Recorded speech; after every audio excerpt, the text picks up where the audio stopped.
welcome to the deep dive. Today we're diving into a topic that might make you go, question everything you thought you knew about elections. Interesting. Vote buying. Wow. Yeah, you heard that right. You sent over some fascinating research on this, including excerpts from a Wikipedia article. Okay. Get ready to explore the intricate world of political maneuvering and the price of democracy. Right. Because, believe it or not, votes are for sale. And it's more common than you might think. It's a topic that often gets swept under the rug, but it's crucial to understanding how power dynamics really work in elections.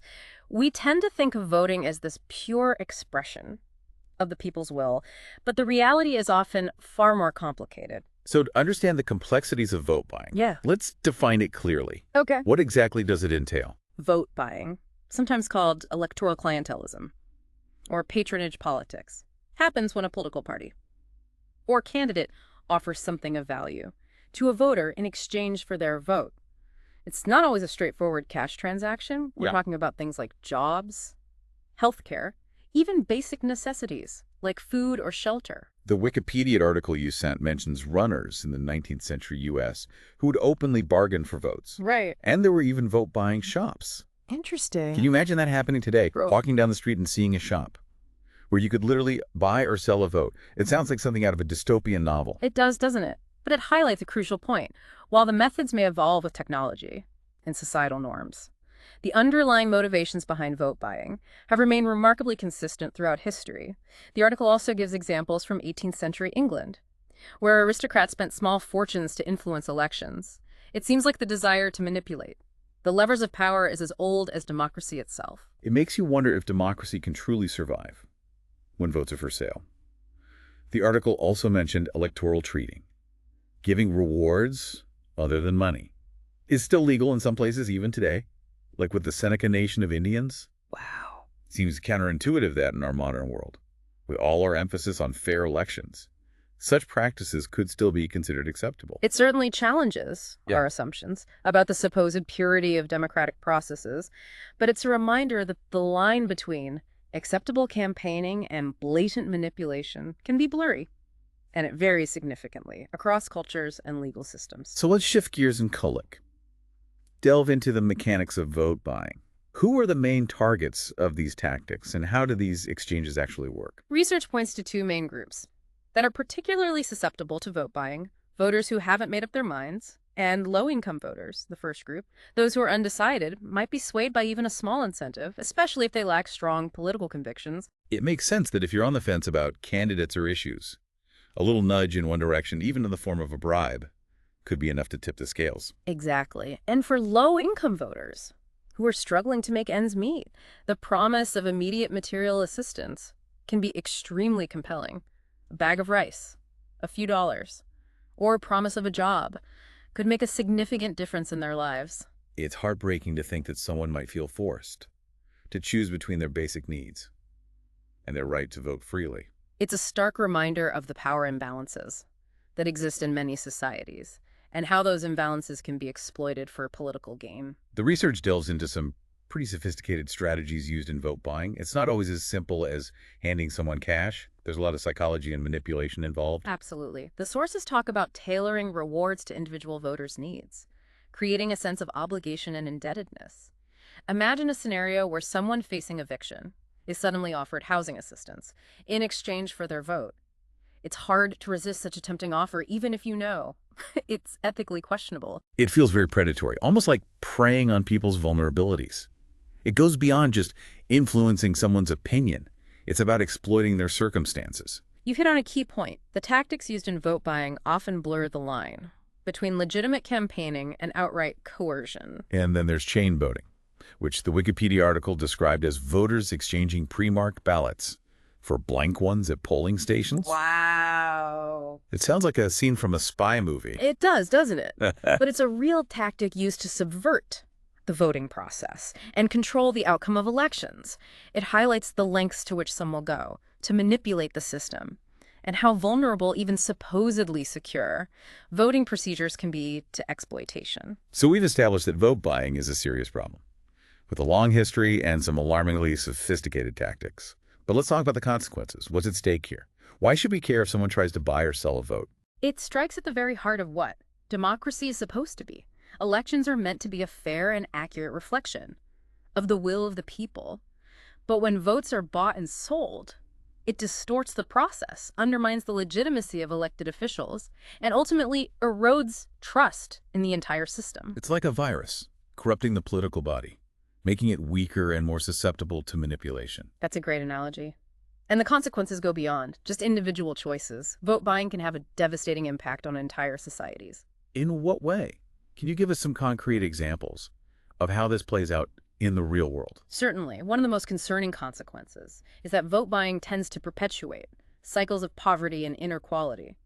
When politicians secure votes through handouts and favors, they're less likely to focus on policies that address the root causes of these problems. So instead of investing in education, healthcare, or job creation, they're essentially bribing their way into office and then maintaining power by keeping people dependent on their patronage. Exactly. It creates a vicious cycle where those in power benefit from maintaining the status quo, while those at the bottom remain trapped in a system that keeps them marginalized and voiceless.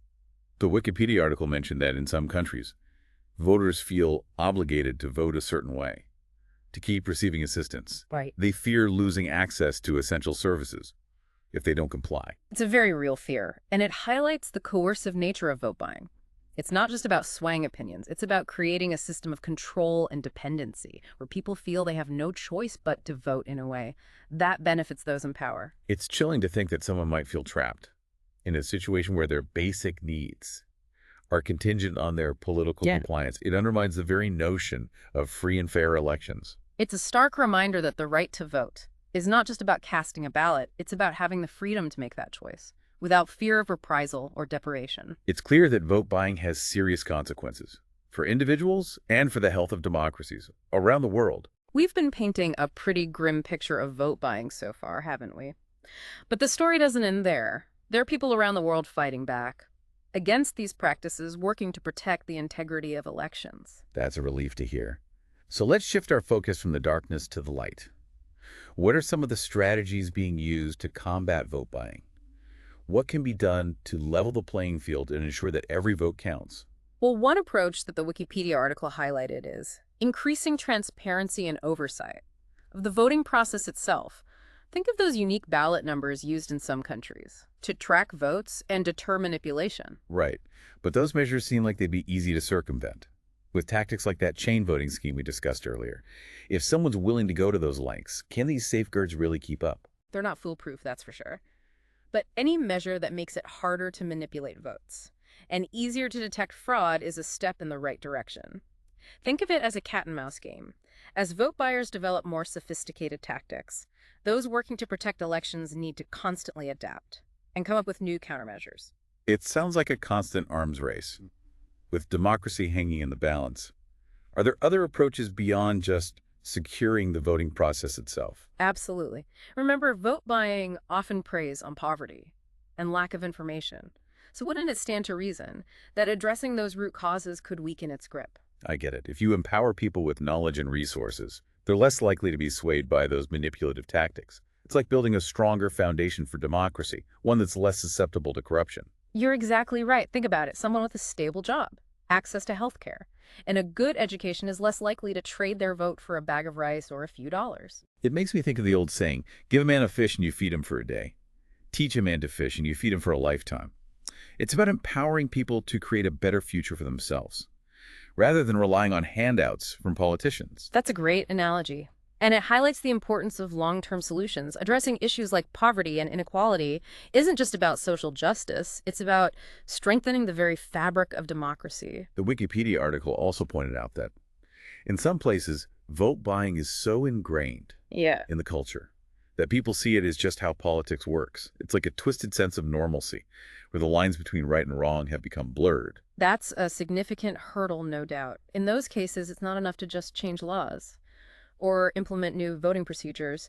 You need to shift cultural norms and mindsets. So it's about education, awareness campaigns, and public dialogue. It's about helping people understand that vote buying is not just wrong, it's harmful to their communities, and to the future of their country. Precisely. It's about fostering a sense of civic responsibility, where people understand that their vote is a precious right, not something to be traded away for short-term gains. And it's not just about educating voters, it's about holding those in power accountable. Of course, you need to create a system where engaging in vote buying is not only morally reprehensible, but also carries a high risk of getting caught and facing serious consequences. So we're talking about strengthening law enforcement, establishing independent oversight bodies, and maybe even bringing in international pressure to help crack down on corruption. All of those play a role. It's about creating a multi-layered approach where those in power know they're being watched and that the rules actually apply to them. The Wikipedia article focused heavily on the negative consequences of vote buying,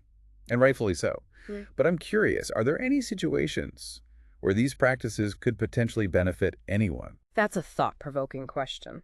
And it's one that sparks a lot of debate among researchers. There is a school of thought that suggests, and I find this hard to swallow myself, that in some extreme cases, vote buying could act as a very crude form of wealth redistribution. Wait, hold on. I'm struggling to see how this could possibly be beneficial. Explain this to me.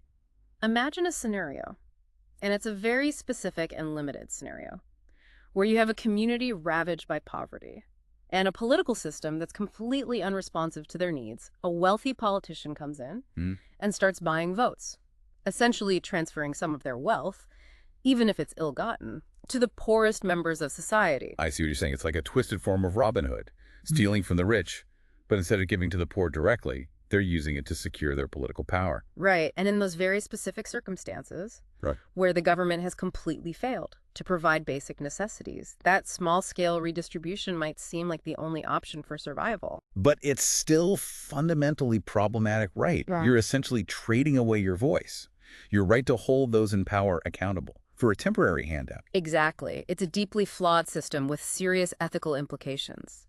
Even those who argue for this limited positive view of vote buying acknowledge that it's a band-aid solution at best, and one that ultimately perpetuates a cycle of dependency and power imbalance. It seems like a Faustian bargain, where you're selling your soul, or in this case your vote, for a fleeting moment of relief. It's not a sustainable solution.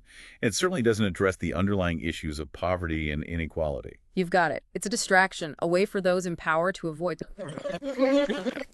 status quo. So even if it might provide some short-term benefit, very limited circumstances is ultimately a dead end. It doesn't lead to real progress or empowerment. Exactly. It's a trap, not a solution. The research mentions several countries where vote buying is rampant. But I'm curious, are there any places where it's been successfully eradicated? Are there any shining examples of democracies that have managed to stamp out this problem? That's a great question. And the answer, unfortunately, is not as simple as yes or no. Vote buying is often a hidden crime. It's hard to track and even harder to prove. So even if it's happening less in some places, we might not have the data to show conclusively. It's like a shadow lurking beneath the surface, always threatening to undermine the integrity of elections. It's a good image, but that doesn't mean there aren't places making significant progress. Scandinavian countries like Sweden and Denmark are often cited as examples of democracies, with high levels of transparency, strong anti-corruption measures, and a culture of civic engagement. So they've created an environment where vote buying is less likely to occur in the first place. It's like they've built up a natural immunity to the virus. That's a great way to put it. They focused on building strong institutions, promoting ethical conduct in government, and empowering citizens to hold their leaders accountable. It's a holistic approach, one that addresses the root causes as well as the symptoms. That sounds like a model worth emulating. But what about places that are already struggling with entrenched corruption and poverty? Is there any hope for them? There's always hope. The road might be longer and more challenging, but change is possible. It starts with political will. So it's about having leaders who are genuinely committed to cleaning up the system, who prioritize the long-term health of their democracy over short-term political gains. Precisely. And it's also about engaging citizens in the fight. You need to empower people to demand accountability from their leaders, to report instances of vote buying without fear of reprisal, and to hold those in power to a higher standard. It's about building a movement from the ground up, one that pushes for change from within. The research mentioned those brokers in Argentina who act as middlemen in vote-buying schemes.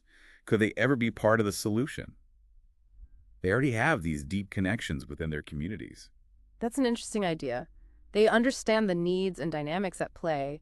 Could those connections and that knowledge be redirected towards positive change? Instead of distributing bribes and favors, they could be promoting civic education, connecting people with legitimate resources, even mobilizing communities to demand accountability from corrupt politicians. It's like turning a weapon of manipulation into a tool for empowerment. It's a possibility worth exploring. It highlights the importance of thinking outside the box, of finding creative solutions that leverage existing networks and influence for good. It's like saying, don't fight the system, hack it. I like that. It's about understanding the nuances of these systems and finding ways to disrupt them from within.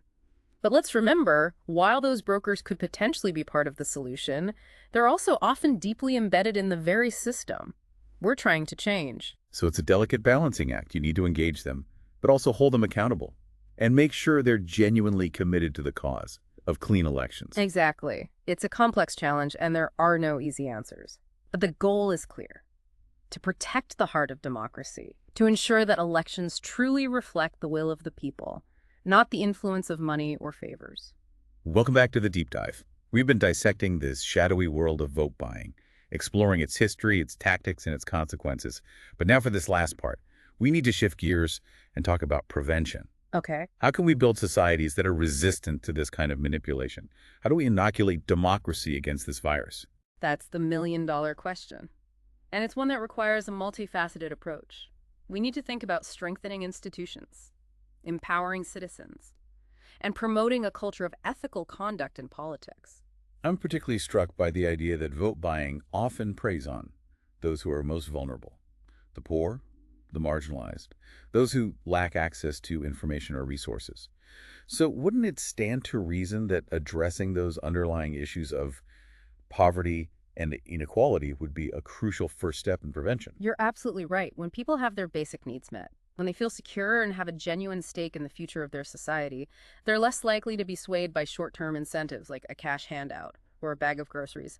It's about creating a society where people have the means to live dignified lives, where they feel empowered to make choices that align with their own values and aspirations. It's like building a stronger immune system. For democracy itself, instead of just treating the symptoms, you're addressing the underlying conditions that make society susceptible to this kind of disease. That's a great way to put it. And it goes beyond just material needs. It's also about access to information, about promoting media literacy and critical thinking skills. When people are bombarded with misinformation and propaganda, it's easier for them to be manipulated. So it's about equipping people with the tools to distinguish fact from fiction, to evaluate sources critically, and to make informed decisions based on evidence, rather than emotion or empty promises. Exactly. A well-informed citizenry is the best defense against any form of manipulation, whether it's vote buying or some other tactic designed to undermine democratic processes. You know, when we talk about prevention, I can't help but think back to our earlier discussion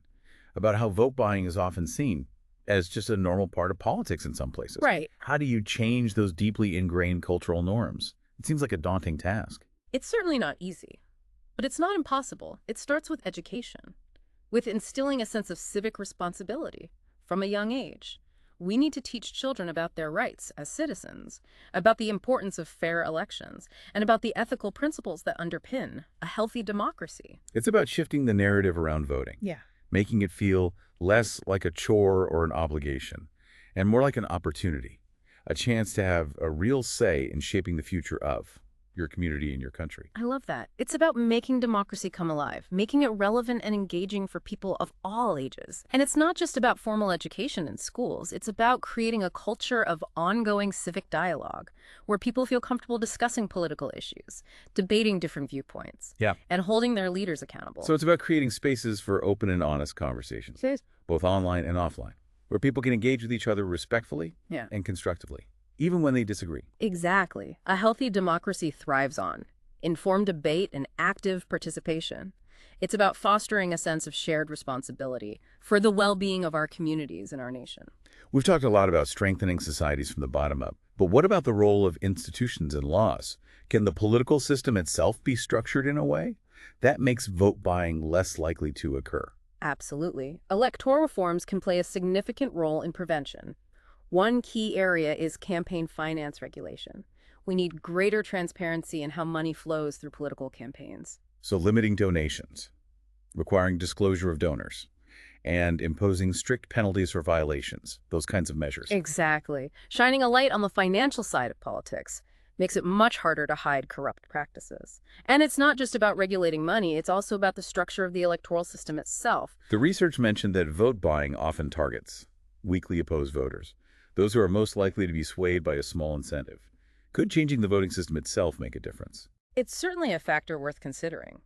Some electoral systems, like proportional representation, are thought to be less susceptible to vote buying because they encourage parties to appeal to a broader range of voters, rather than focusing on narrow transactional appeals. So instead of trying to buy off a small number of voters in a specific district, parties need to focus on developing platforms and policies that resonate with a wider segment of the population. Precisely. It makes vote buying less effective as a strategy and encourages a more nuanced and substantive political discourse. But even with all these preventative measures in place, there will always be individuals who are tempted to break the rules, who see vote buying as a quick and easy path to power. Right. What role do law enforcement and the justice system play in this equation? They're essential for deterrence and accountability. Strong laws against vote buying, vigorous enforcement of those laws, and fair but firm prosecution of those who violate them send a clear message that these practices are unacceptable and will not be tolerated. It's about creating a system